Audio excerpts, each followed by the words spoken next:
ये कहानी एक छोटे से गांव की है जिसमें रामलाल, उसकी बीवी और उसका एक बच्चा रहता था जो छोटा मोटा काम करके अपने घर का गुजर सफर करते थे। उस गांव में एक राक्षस आ जाता है जिसके डर की वजह से सारे गांव वाले घर में छुप कर बैठ जाते हैं और कोई भी कमाने नहीं जाता और उनके पास इतने पैसे भी नहीं होते कि अब वो कुछ खा सके।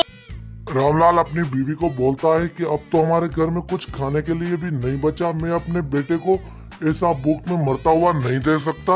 मैं जा रहा हूँ कमाने, अब जो भी होगा देखा जाएगा। राक्षस के डर से कितना हम घर पे बैठे रहेंगे, ऐसे तो हम मर जाएंगे बैठे बैठे। तुम कैसे कमाने जाओगे? तुम्हें पता है ना, बाहर राक्षस से सारे गांव वाले जो घर में छुप कर बैठ गए, हम भी घर में बैठ जाएंगे। कुछ दिन हम जो जिंदा रह लेंगे। अगर तुम्हें कुछ हो गया तो हमें कमा कर कौन खिलाएगा? जिसने पैदा किया है वही हमें खिलाएगा और वही हमारे पास कोई वसीला भेजेगा जिससे हमें इससे जो छुटकारा मिल जाएगा। रामलाल कमाने चला जाता है और उसके सामने वो राक्षस आ जाता। रामलाल डर जाता है। तुम कौन हो? तुम यहाँ से क्यों आए हो? तुम्हें पता है ना यहाँ पे मैं रहता हूँ। अगर तुम अपनी जिंदगी की सलामती चाहते हो तो यहाँ से लौट जाओ, वरना बिना वजह मारे जाओगे। मैं तुम्हें ये लास्ट वार्निंग दे रहा हूँ, अगर यहाँ से नहीं गए तो मैं तुम्हें मार दूँ। तुम कौन हो? क्यों हमारा जीना हराम करके रखा है? मैं यहाँ से नहीं जाऊँगा क्योंकि मेरे बच्चे भूख से मर रहे हैं। मैं अपने बच्चों को भूखा और नहीं देख सकता और सारे गांव में जो भी बच्चे हैं सारे जो है भूख पे मर रहे हैं। इस वजह से मैं यहाँ से जाऊँगा और अपनी रोजी करके अपने बच्चों को खिलाऊंगा। मैं तुम्हें से नहीं डरता। तुम्हें जो कुछ करना है वो तुम कर सकते हो। अगर मारना है तो तुम मुझे मार सकते। इसका मतलब तुम यहाँ से नहीं जाओगे। अगर तुम्हें मरना है तो मैं तुम्हें मार देता हूँ, इसके अलावा कोई चारा नहीं है। मैंने तुम्हें समझाया कि तुम यहाँ से चले जाओ, वरना मैं तुम्हें जिंदा नहीं छोड़ूंगा।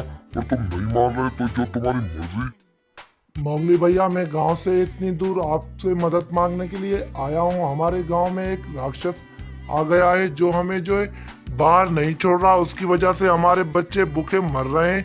मुझे पता चला कि आप उसे जो है ख़त्म कर सकते हो।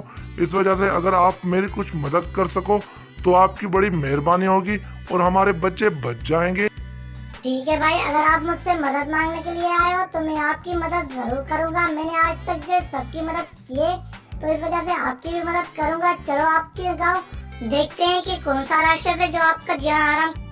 अच्छा, तो तुम वो राक्षस हो जिसने गांव वालों का जीना हराम करके रखा है। मैं लास्ट एंड पहली वार्निंग दे रहा हूँ कि तुम यहाँ से चले जाओ और गांव वालों को जीने दो। अगर तुम यहाँ से नहीं गए तो मैं तुम्हें नहीं छोड़ूंगा। इस वजह से मैं तुम्हें आखिरी बार बोल रहा हूँ कि शराफत से तुम यहाँ से चले जाओ। अच्छा तो बच्चे, ये गाँव वाले तुम्हें लेकर आए हैं मुझे मारने के लिए। तुम मुझे मारोगे?